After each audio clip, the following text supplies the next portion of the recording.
en las palabras de Cristo que hemos leído y que de forma desapercibida no nos atrajo la atención ese versículo o ese pasaje, en la forma en que cuando tú creces y maduras espiritualmente y sigues a Jesús, comienza tu entendimiento a expandirse y a entender las cosas que hace un mes o hace 6 meses no entendías. ¿Recuerdan ustedes cuando Cristo en Juan les decía a los discípulos: de verdad les digo que ahora estoy, no estaré, pero vendré a vosotros? Y dice la Biblia que los discípulos comenzaron a preguntarse: ¿de qué está hablando? ¿Qué es eso de que estará y ya no estará? Entonces, más adelante, cuando les abrió el entendimiento en la resurrección, los discípulos comenzaron a entender lo que les dijo cuando Jesús estaba vivo, porque el Espíritu Santo ahora los comenzaba a iluminar.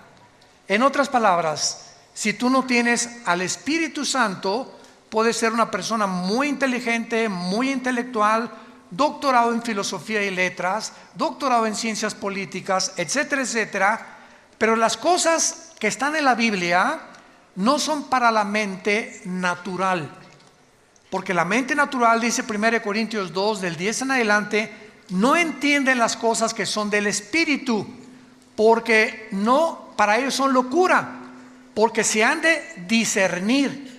La mente intelectual es limitada, y al entrar a conectarnos con la mente de Dios, hay condiciones. Dios no se va a revelar a cualquier ser humano simplemente porque quiera venir y pues a ver qué dice estas cosas.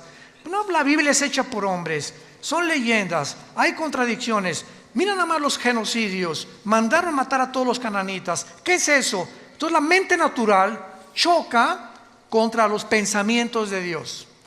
¿Por qué? Porque tú quisieras reducir los pensamientos de Dios al cerebro de cochinilla que tenemos, al cerebro de caracol que tenemos, y es imposible. Entonces se necesita la intervención sobrenatural del Espíritu Santo entrando a tu vida cuando recibes a Jesús, para que Él comience a decirte: esta es la A, esta es la B, la C. Vamos a comenzar con sumas, después con restas, con divisiones, nos brincamos a quebrados, después a matemáticas, álgebra integral, etcétera, etcétera, raíz cuadrada, y así es en todas las áreas del conocimiento. Entras a una clase de japonés y la primera clase, esta es la A, la B, cualquier idioma que quieras estudiar, francés, inglés, alemán, comenzamos con el verbo to be, con el verbo ser o estar. Yo soy, tú eres, él es, nosotros, etcétera, etcétera, porque es la estructura para formar las demás oraciones o sentencias. Así es la Biblia. Tú tienes que comenzar a entender que comenzamos desde el principio. Entonces esta serie, se los digo y lo vuelvo a repetir y lo digo con todo mi corazón, es la serie más profunda que he estudiado y que he compartido. De todos los 40 años que Dios nos ha concedido en compartir este mensaje, esta serie, La Dimensión Invisible, de veras es una de las series con más profundidad sobre las cosas que están en la Biblia y que, como hace una conferencia lo compartí, no las habíamos visto o no nos habíamos detenido a pensar realmente lo que estaba ahí en la Biblia.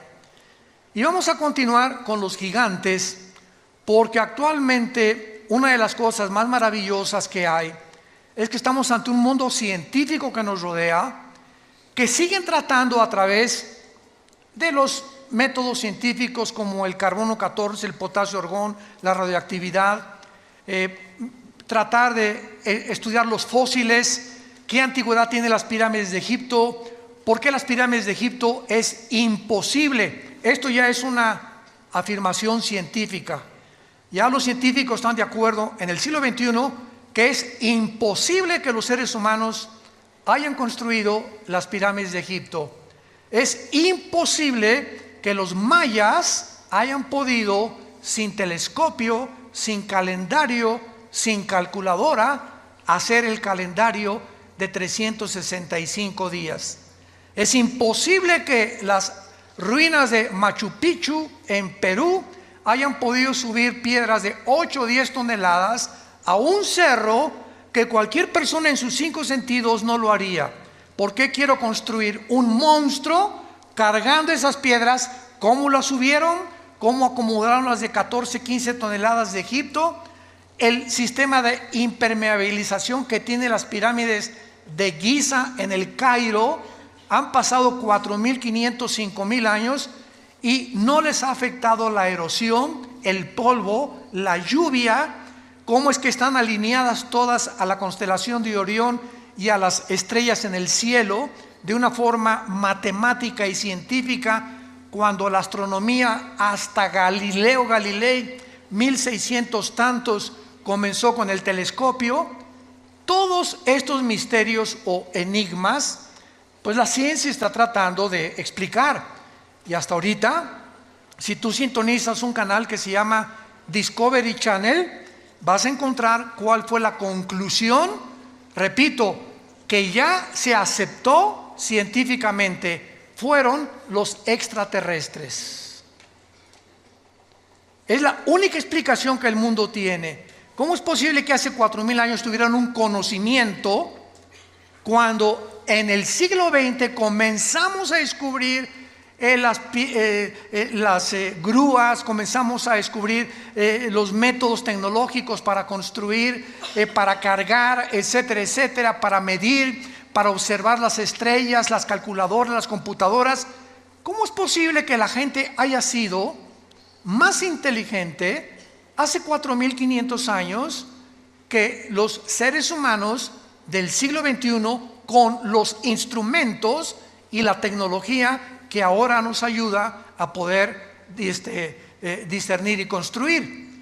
Entonces, ustedes, señores maestros de la universidad que nos escuchan, que enseñan a sus alumnos que venimos del Chita, que el hombre está evolucionando, por favor, es una contradicción histórica, porque la historia demuestra lo contrario, que antes eran más inteligentes que nosotros, y ahí está la prueba. Entonces, ¿cómo es posible que digamos que venimos de las cavernas? Pues claro que hay cavernarios y hay tribus todavía en el África y en las islas alrededor del África y de Australia que viven como en la edad de piedra, pero significa que todos venimos de ellos. Entonces nos damos cuenta que el hombre tiene una contradicción cuando se mete a estudiar realmente la Biblia. Y cuando venimos a este libro nos habla y nos confirma que efectivamente hubo extraterrestres en el mundo. Pero esos extraterrestres no son marcianos, ni jupiterianos, ni saturnianos, ni venusinos, sino que este mundo fue visitado por ángeles caídos que produjeron monstruos. Durante 1000 años este planeta fue habitado por gigantes y se les llama en la Biblia los Nefilim, que significa en el hebreo los caídos, que se encuentran en Génesis 6. Consigan la conferencia anterior, ahí expliqué todo esto. Una mezcla genética entre la semilla de Satanás a través de los ángeles y las mujeres, que la misma Biblia en el libro de Judas, antes del Apocalipsis, nos explica, porque la Biblia no es de interpretación privada, que estos ángeles fueron en pos de vicios, igual que los sodomitas, contra naturaleza. Y entonces, así como Sodoma y Gomorra son conocidas, 2 ciudades destruidas por Dios, porque el hombre dejó la hombría, que en lugar de la hombría es ser atraído por una mujer, el hombre comenzó a sentirse atraído por el hombre, las mujeres por las mujeres, y en ese momento el ser humano pierde la brújula y comenzamos a desconectarnos de nuestra realidad. Y si tú como hombre tienes el cromosoma Y que determina el sexo masculino, eres hombre. Y si tienes los cromosomas XX, eres mujer. Entonces, si tú tienes genéticamente un cromosoma que es el que determinó tu género, y tu mente te dice que no eres genéticamente lo que la ciencia y la naturaleza dice, tu vida es una lucha no contra Dios, contra la naturaleza, contra tu propia naturaleza, y claro que consecuentemente contra Dios, porque Él es el que nos creó. Entonces, todos estos conceptos que encontramos en la Biblia, nos damos cuenta también que en Génesis 3, versículo 15, la primera profecía del Mesías, Dios le dice a Satanás: tu semilla tendrá guerra contra la semilla de la mujer. Vemos dos semillas.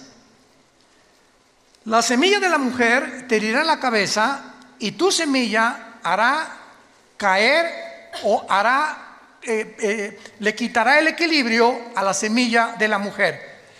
Esta palabra semilla, a los que les interese, en Génesis 3:15, pon arriba la palabra semilla. Gracias porque trajiste tu Biblia, te felicito porque eres un estudiante de la Biblia.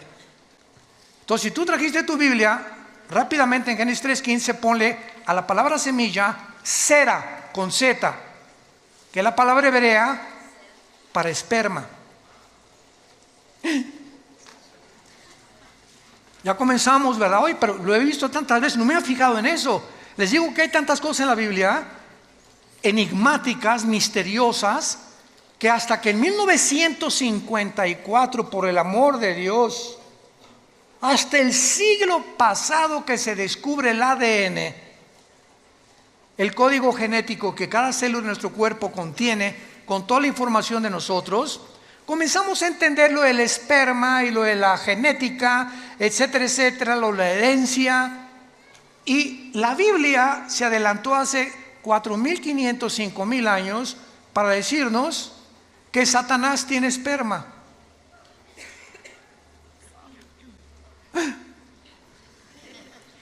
No me mires, en tu Biblia y en mi Biblia lo dice. La semilla de Satanás vendría el anticristo, y de la semilla de la mujer vendría el Mesías. Y comenzamos a interrogarnos. Eso es estudiar profundamente la Biblia. A ver, me voy a detener nada más en este versículo. Número 1, dos misterios. 1, la mujer no contiene la semilla. El que trae la semilla somos los varones. El esperma de mi papá ovuló o fertilizó el óvulo de mi mamá cuando se unieron y se produjo un cigote, y en ese cigote, ya lo comentamos, en ese cigote iba los 23 cromosomas de mi papá, los 23 cromosomas de mi mamá, 46 cromosomas que se juntan en un cigote, y en el momento de la fertilización, señores médicos que nos escuchan, no a las 2 semanas, no a las 4 semanas, no al mes, en el momento de la fertilización, la Biblia dice que ahí se forma la vida humana. Ahí estabas potencialmente tú y potencialmente yo. En el momento que se formó el primer embrión, ahí tú y yo éramos seres humanos con toda la información ya completa, potencial, para irse desarrollando. Tú serás pulmón, tu vesícula, tus riñones, tu sistema nervioso, tus nervios ópticos, tu tímpano, tu piel. Impresionante. Toda esa información codificada en un embrión, en una célula. Entonces ya en el 54, mayor parte de los ya casi ateos ya no hay, comenzaron a darse cuenta que era imposible la evolución. La genética contradice, niega, destruye a cualquier persona que continúe tercamente insistiendo que venimos de tus abuelitos los chitas, o de tu padrino el orangután. Imposible genéticamente. Hasta ahorita no hay un cambio, una mutación de una especie a otra especie, pero se sigue enseñando porque el hombre no es posible que descubra en el universo que le rodea los secretos que le pertenecen a Dios. Nuestra mente es demasiado finita, y aquellos que han luchado contra Dios como los ateos acaban locos. Toda la historia de los ateos del siglo pasado, vean cómo acabaron, todos. Friedrich Nietzsche, Jean-Paul Sartre, Bertrand Russell, el doctor Sam Harris, y todos esos, ¿verdad?, acabaron locos en el manicomio o degenerados sexualmente.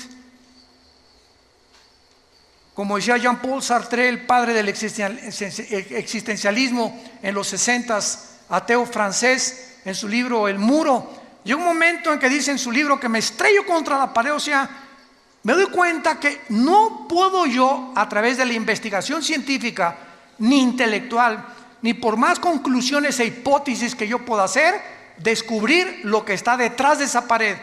¿A qué le llamaba la pared en su libro? Aquello contra lo cual el ser humano choca por la limitación intelectual con la cual nacimos. No somos dioses. No somos dioses. Los problemas que enfrentamos como matrimonio, como padres, como gobernantes, van mucho más allá de nuestra capacidad para resolverlos. Y por eso el padre, no sé qué hacer con mi hijo, no sé cómo tratar a mi esposa, no sé qué hacer con mi esposo. Tiene una personalidad en la mañana, otra en la tarde y en la noche le digo el anticristo. No sé qué hacer con el gobierno, ¿cuál economía es la mejor? Hijo, ¿a dónde hemos llegado? ¿Cuál sistema, cuál ideología es la correcta? ¿Será el comunismo? ¿Será la democracia? ¿El socialismo? ¿Una monarquía? ¿Qué es lo que funciona? Y probamos una cosa y vamos que fracasó durante más de 70 años como el comunismo y volvemos a desenterrarlo. ¿Por qué? Porque no tenemos respuestas y creemos que regresando a los antiguos patrones vamos a poder a mejorar el patrón, el que ahorita está demostrando que también la democracia no es el sistema perfecto de gobierno. Y el hombre se encuentra en Sudamérica, México, Europa, confundido ideológicamente. Ya la China no es comunista, es comunista, capitalista. Hágame el favor. Jesús, María y José y el burrito que los acompaña. Y el comunismo no es comunismo, ya es socialismo también, o también el comunismo capitalista también. O sea, es una confusión y una mezcla de la ensalada del chef, de filosofías unas con otras, como las religiones. Ahorita religiones que es una mezcla de cristianismo con filosofías orientales y con brujería. Vean nomás qué ensalada, lo que meten en una olla, porque el ser humano sigue buscando la verdad. Aquí está. Yo soy el camino, yo soy la verdad, yo soy la vida, dijo Jesucristo hace 2000 años. ¿Dónde está la luz? En tu luz veremos la luz. Les dejo este manual, seres humanos, para que rijan sus vidas, para que controlen sus vidas, para que informen, para que me busquen con todo el corazón y encontrarás la brújula que necesitas para viajar en la peregrinación tan corta que es la vida humana. El otro día platicábamos, hay un piloto que es vecino de nosotros en la casa de ustedes, de American Airlines, y me decía: Armando, cuando tú vas volando, él vuela pilotos de Boeing grandísimos, ¿verdad?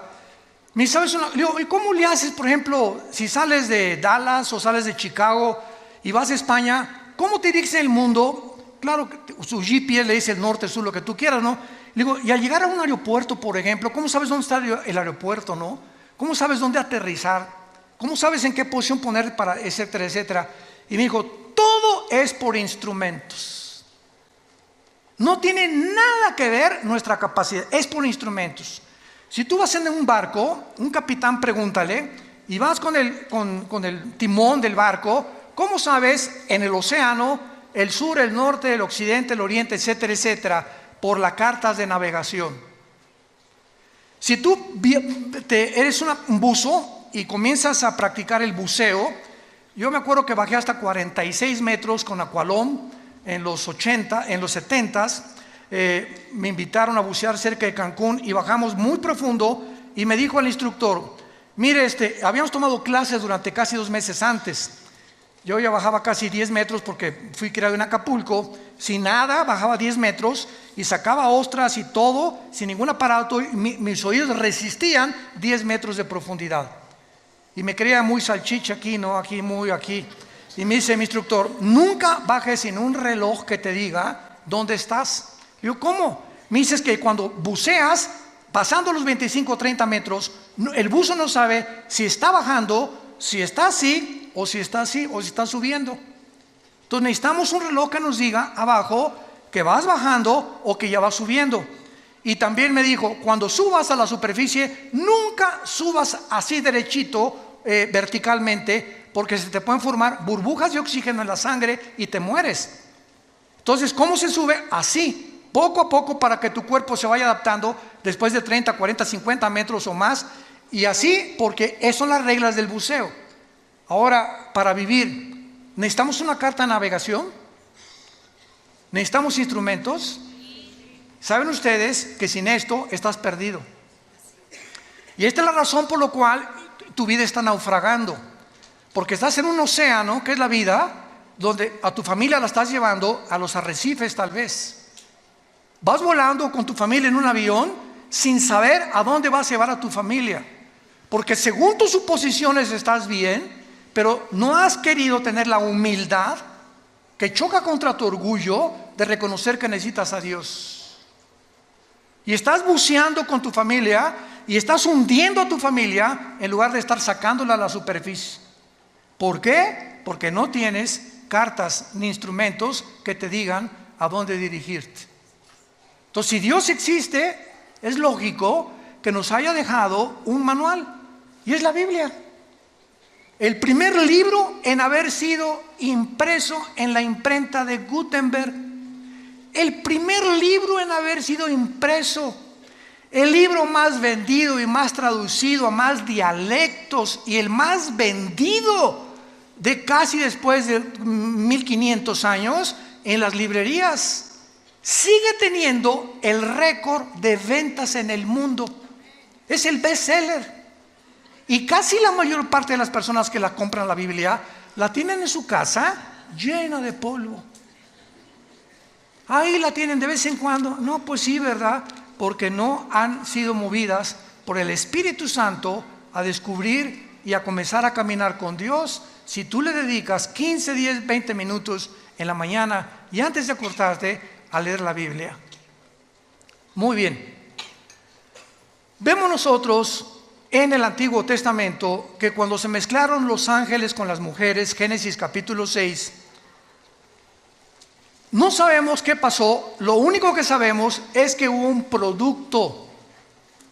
Mezcla ángeles, seres humanos. Hubo un producto que se llamaron los gigantes. Génesis 6, versículo 4. Y estos gigantes se tradujo de la palabra Nefilim. Nepilim, N enana, P de papá, con H intermedia. Nepilim, que significa los caídos. Estos Nefilim o estos gigantes estuvieron desde el tiempo del diluvio hasta el tiempo de David. Recuerden en 1 Samuel 17 que uno de estos descendientes de los gigantes, de los Nefilim, se enfrentó al ejército de Saúl, ¿se acuerdan? Es una historia de la escuela dominical. Y entonces este gigante se llamaba Goliat y tenía 4 otros hermanos de gigantes. Y David se enfrentó con él y sabemos la historia con la onda, ¿verdad? Que le pegó aquí exactamente en el entrecejo y cayó el gigante, agarró David la espada y le cortó la cabeza. David fue el último en la Biblia que terminó con la raza de gigantes. Ahora bien, vayamos a introducirnos un poco más en la Biblia. Veamos en el libro de Deuteronomio a estos gigantes que tal vez tampoco ni siquiera se predica de esto, desgraciadamente. Vamos a comprobar y a corroborar de qué manera poblaron el mundo antiguo y de qué manera estos gigantes eran enemigos tanto de Dios como del pueblo de Dios. Y estos gigantes también fueron los que impidieron o trataron de impedir que cuando Moisés, Números capítulo 13, envía a los espías, ¿se acuerdan? A Canaán. Se encuentran con estos gigantes en Canaán, tenían controlado Canaán que era la tierra que le correspondía al pueblo de Israel, y regresan con Moisés. Moisés no, Canaán está, unos hombres parecíamos langostas comparados con ellos. Y solo Josué y Caleb dijeron, oh, el gigante más grande es Dios. Y si Dios es nuestro gigante, es más grande que estos gigantes, y podemos entrar a Canaán, que es la mentalidad que el cristiano tiene que tener. Pero vamos a ver algunos pasajes en la Biblia para que hagamos estos descubrimientos maravillosos. En Deuteronomio capítulo 2, versículo 10 y 11, dice así: los emitas habitaron en ella antes, pueblo grande y numeroso, y alto como los hijos de Anac. Por gigantes eran ellos, tenidos también como los hijos de Anac, y los moabitas les llamaban emitas. Vamos a comenzar a descubrir que esa tierra prometida que Dios le dio a Abraham en Génesis 12, para que entraran, la poblaran y se establecieran y criaran a sus hijos ahí, cuando salieron de Egipto y vagaron por el desierto, no pudieron entrar durante 40 años al lugar que Dios les tenía asignado para poder establecerse como el pueblo y poder dispersar el conocimiento de Dios en todas las naciones. Entonces, la tierra de Canaán estaba poblado por puras tribus de gigantes. Y comenzamos a ver que los semitas eran gigantes, y los hijos de Anac o anaseos eran gigantes, y los emitas eran gigantes. Versículo 19 al 21 del mismo capítulo 2 de Deuteronomio. Dice así: y cuando te acerques a los hijos de Amón, aquí estamos, otra tribu que se llama los amonitas, no los molestes ni contiendas con ellos, porque no te daré posesión de la tierra de los hijos de Amón. ¿Cómo? ¿Verdad? Pues a los hijos de Lot la he dado por heredad. Por tierra de gigantes fue también ella tenida. Habitaron en ella gigantes en otro tiempo, a los cuales los amonitas llamaban somsomeos, que significa los monstruos poderosos. Como pueblo grande y numeroso y alto como los hijos de Anac, a los cuales Jehová destruyó delante de los amonitas, estos sucedieron a aquellos y habitaron en su lugar. Brinquémonos al libro de los Números, capítulo 13, en la famosa expedición que tuvieron los judíos para asomarse a la tierra que estaban habitando precisamente los gigantes, y descubrir que esto fue precisamente lo que les impidió a ellos entrar a Canaán. Dice Números 13, 32 y 33. Pero vamos a leer mejor desde el 30. Números 13 del 30, para tener el contexto. Entonces Caleb, aquí ya regresaron de espiar la tierra de Canaán, hizo callar al pueblo delante de Moisés y dijo: subamos luego y tomemos posesión de ella, porque más podremos nosotros que ellos. Mas los varones que subieron con él dijeron: no podremos contra aquel pueblo, porque es más fuerte que nosotros. Y hablaron mal de los hijos de Israel, de la tierra que habían reconocido, diciendo: la tierra por donde pasamos para reconocerla es tierra que traga a sus moradores, y todo el pueblo que vimos en medio de ella son hombres de grande estatura. También vimos allí gigantes, hijos de Anac, o sea, los anaseos, raza de gigantes, y éramos nosotros, a nuestro parecer, como langostas, y así les parecíamos a ellos. Vemos pues que este mundo estuvo infiltrado en el tiempo de los antiguos, de nuestros antepasados, por gigantes. La arqueología y la paleontología moderna lo ha descubierto. Y han encontrado fósiles de estos huesos de los gigantes también. Y la mayor parte de las veces es impresionante, los han escondido. Porque en el día que realmente se demuestre que no venimos del chango, ni del cavernario Galindo, ni de los cavernícolas, etcétera, etcétera, sino que hubo algo que ayudó a nuestros antepasados a dejar su huella en las pirámides de Egipto, en Machu Picchu, en Stonehenge en Inglaterra, cerca del mar de Galilea en Israel, en los mayas aquí en nuestra población, en el continente americano. Entonces la pregunta de los científicos es: ¿de dónde salieron? ¿Qué vamos a hacer con lo que hemos enseñado? Que venimos de los cavernícolas y no, seguro los extraterrestres.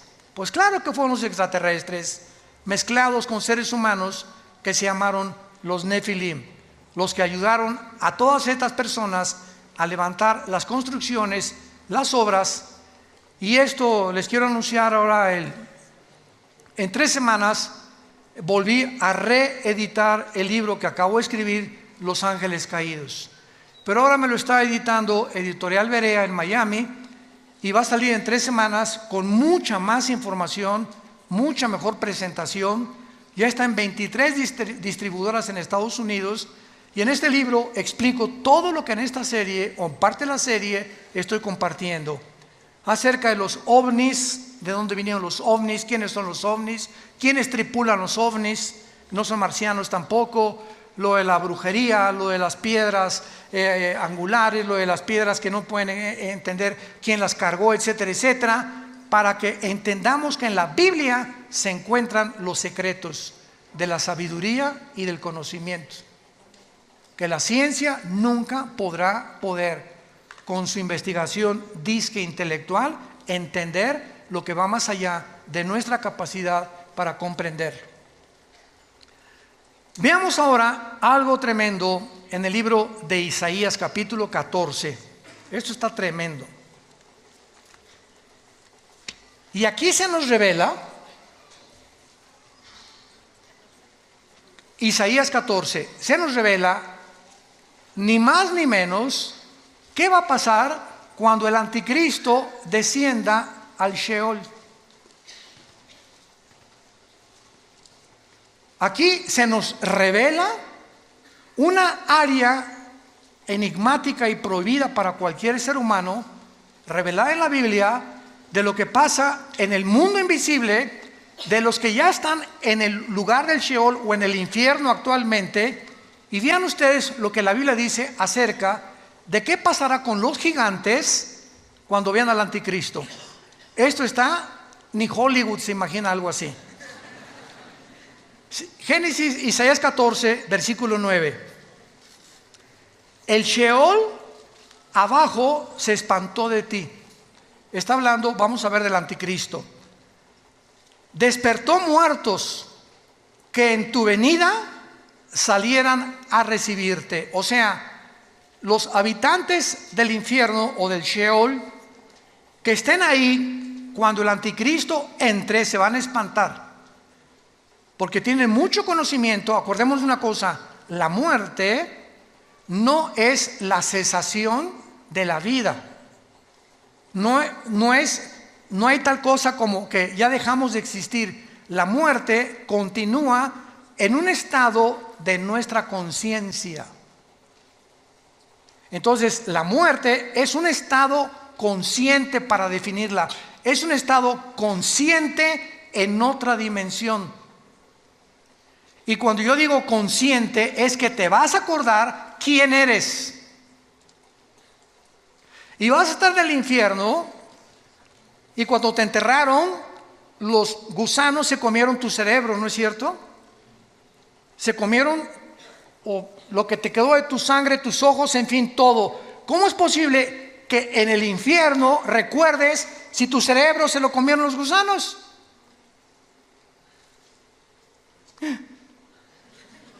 ¿A qué concluimos? Que la memoria los sentimientos y las emociones no están en el cerebro. Continúan estando con nosotros sin el cerebro que teníamos, por lo que pertenecen a la dimensión espiritual. Como los sueños. Los sueños son viajes. No marihuanos, ¿verdad? Desde luego. A menos que, quién sabe que te metes antes de acostarte, ¿verdad? Pero hacemos viajes con lugares, personas. Estamos en un mundo, estamos en una dimensión que el cerebro, así como el hígado produce la bilis y el estómago los jugos gástricos, el cerebro no produce los sueños ni los pensamientos tampoco. Los pensamientos trascienden al cerebro, y en la neurología se ha tratado, pues aquí en esta zona del hemisferio izquierdo del cerebro hay esto, en el derecho hay esto, estas cosas son lo que más o menos han tratado de ver que está conectado.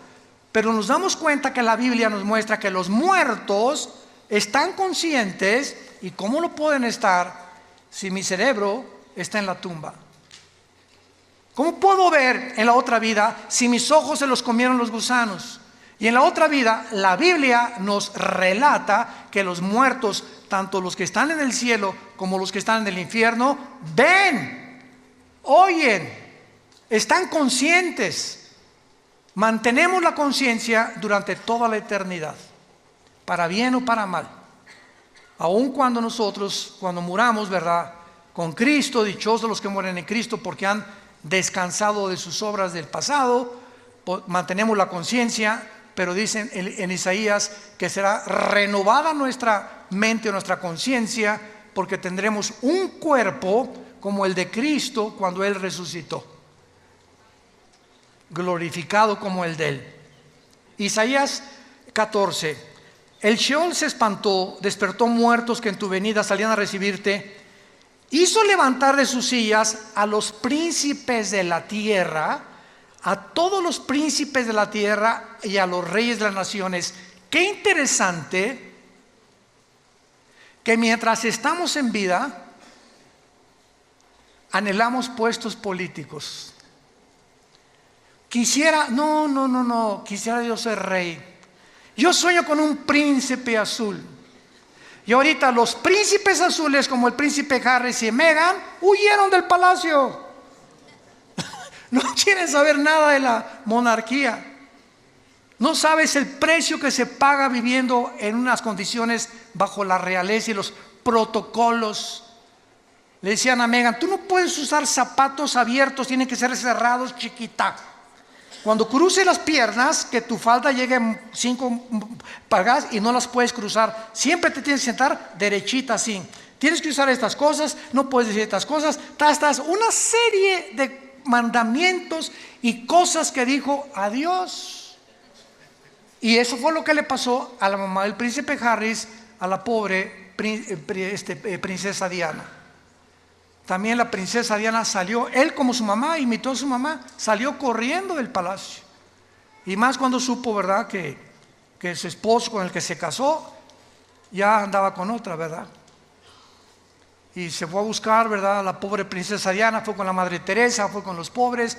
Bueno, vemos todas estas cosas. Entonces, qué interesante que encontremos aquí que el Espíritu Santo a los primeros personajes que nos retrata son a los gobernantes y a los reyes. Y nos damos cuenta que al que mucho se le da, mucho se le va a pedir. Entonces, cuidado políticos que nos escuchan, cuidado jueces que nos escuchan, cuidado personas que tienen en su poder la autoridad de juzgar, de meter a la cárcel, de sacar a la cárcel, porque Dios los va a juzgar con una vara mucho más grande.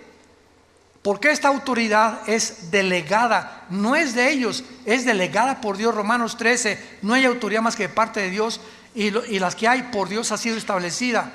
De manera que el que resista a la autoridad resiste a Dios. Por eso se nos manda someternos a nuestros gobiernos. Que mi gobierno es comunista, mi gobierno es socialista, mi gobierno es esto, mi gobierno es el otro. Oremos por el gobierno, oremos por nuestros gobernantes. Lo único que va a cambiar es la oración.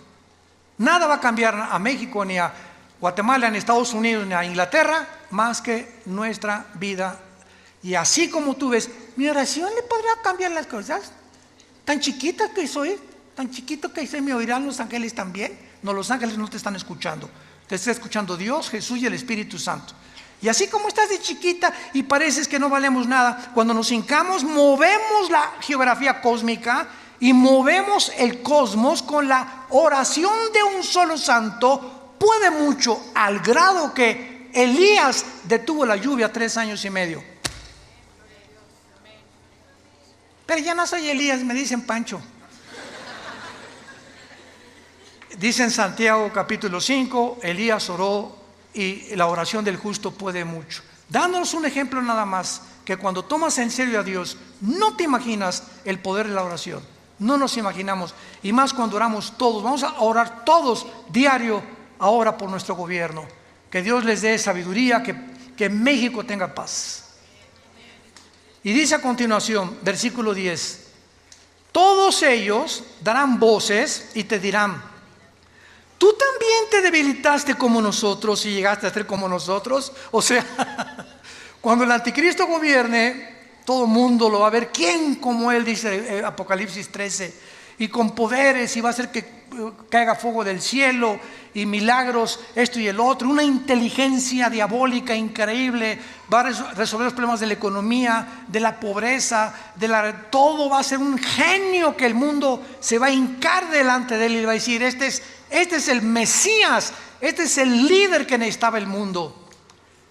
Y cuando baje al infierno, los que murieran antes que en él, decir: ¿eras tú?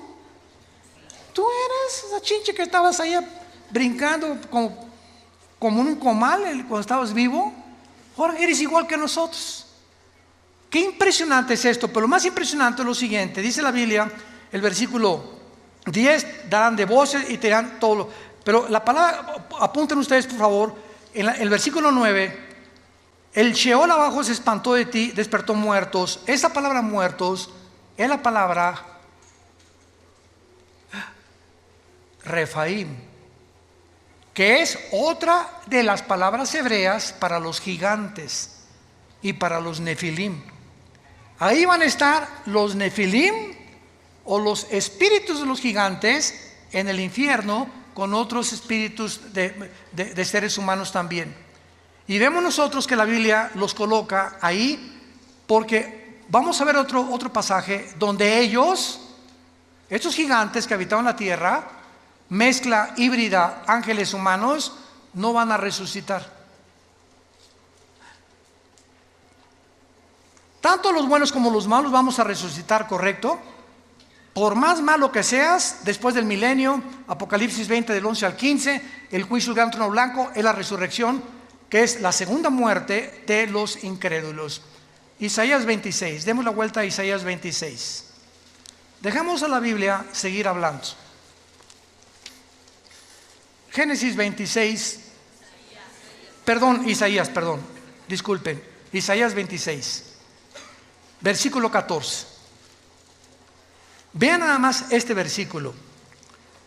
Isaías 26, 14. Muertos son, no vivirán. Han fallecido, no resucitarán.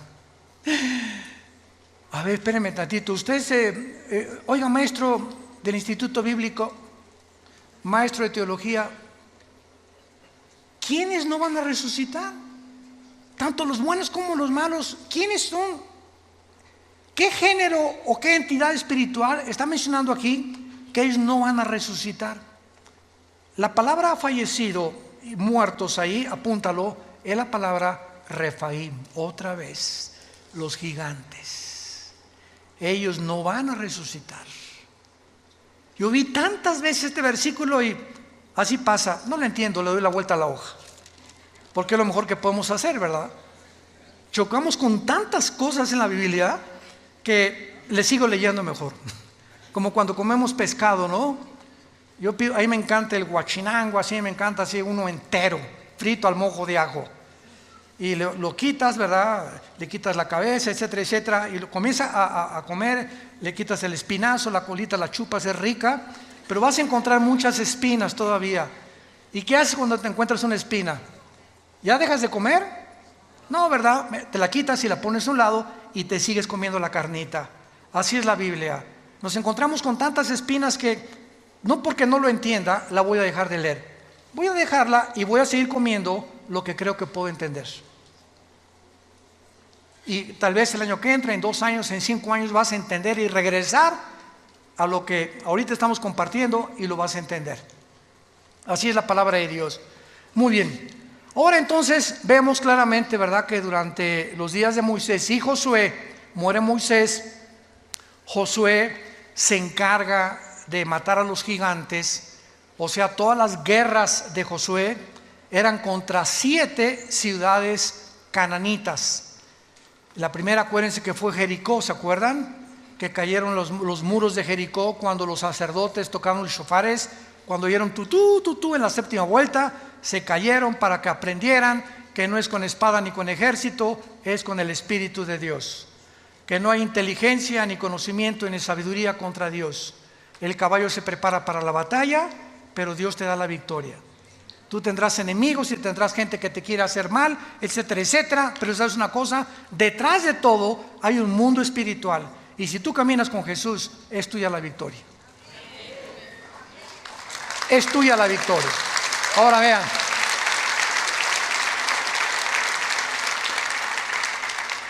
Josué, todo el libro de Josué se trata precisamente de la lucha contra los cananitas.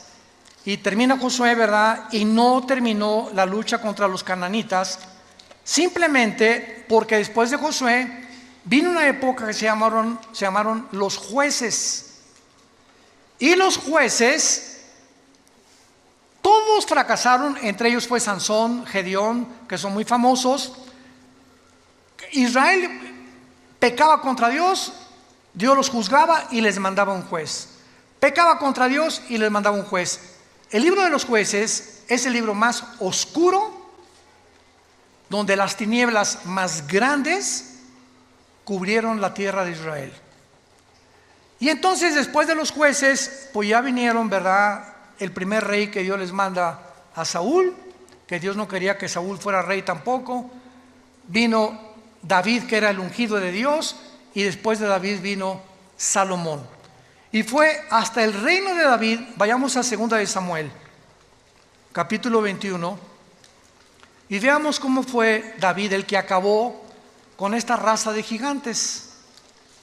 Por eso se le llama a David el guerrero más grande de la Biblia, a Salomón el hombre más sabio.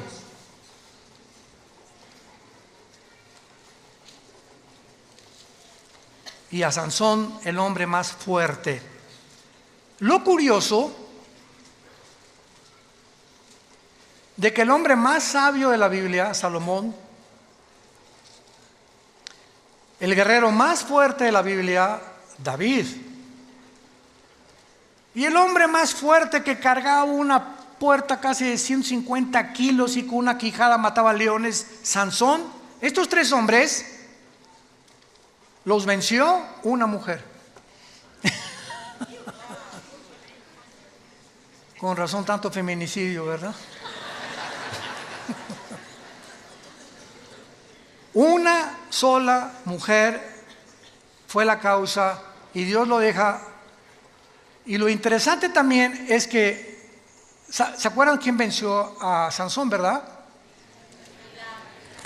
¿Sabes qué significa Dalila? La que debilita a los hombres.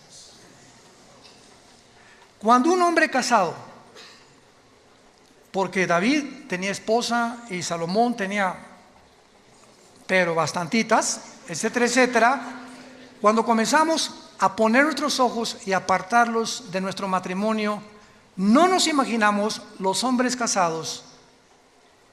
¿Para qué es esta argollita?